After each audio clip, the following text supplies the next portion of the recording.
गुरु चरण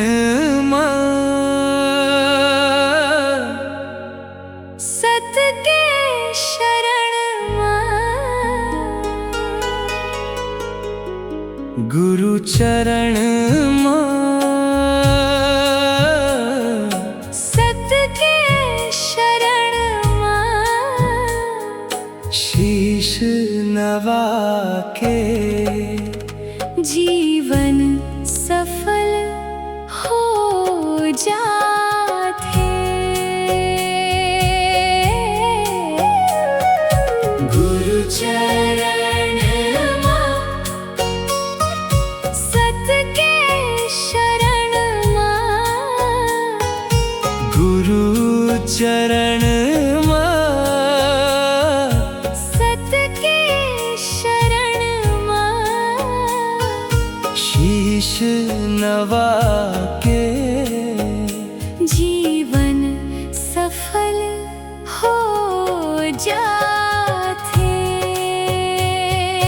जय हो सतनाम, जय हो सतनाम, जय हो सतनाम। गुरु महिमा गावत रहिबो बिहान सांझ। जय हो सतनाम, जय हो सतनाम। मिट जाते अंधियार, जगमग होते समाज। गुरु चरण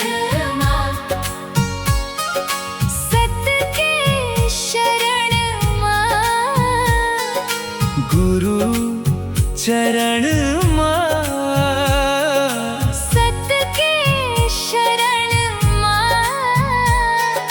शीश नवा के जीवन सफल हो जाते।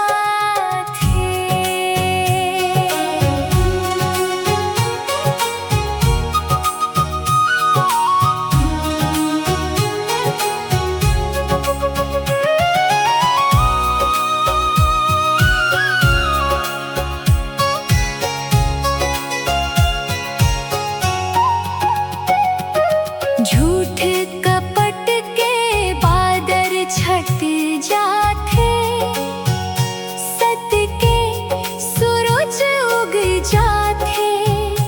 दया धर्म और प्रेम के गंगा मन के भीतर बह जाते।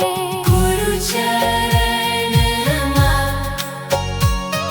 सत के शरण शीश नवा के जीवन सफल हो जाते। बाबा घासीदास कहिन जगला, सत के रत्ता अपनावव।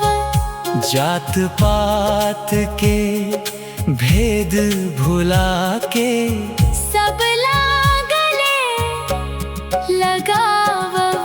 जय हो सतनाम, जय हो सतनाम। सत के जोत जलावत रही वो बिहान सांझ। जय हो सतनाम, जय हो सतनाम। गुरु कृपाले सुख भर जाते समाज। गुरु चरण सत के शरण गुरु चरण सत के शरण शीश नवा के जीवन सफल हो जाते। लोभ मोह के बंधन टूटे, गुरु नाम जब गूंजे। निर्मल होते मन के आंगन, प्रेम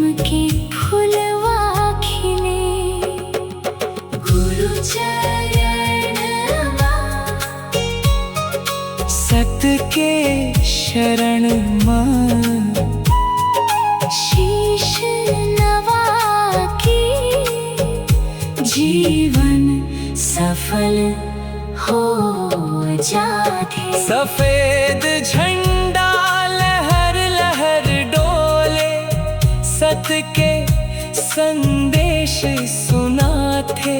जे मन गुरु के रत्ता चलते, होकर भाग जग जाते। जय हो सतनाम, जय हो सतनाम, जय हो सतनाम। गुरु चरण मोर जीवन धन। जय हो सतनाम, जय हो सतनाम, जय हो सतनाम। सत के शरण मां गुरु चरण मां, सत के शरण मां।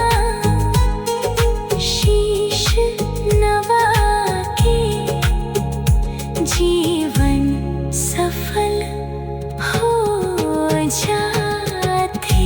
सतनाम सतनाम सतनाम। गुरु चरण मां सत के शरण मां। गुरु चरण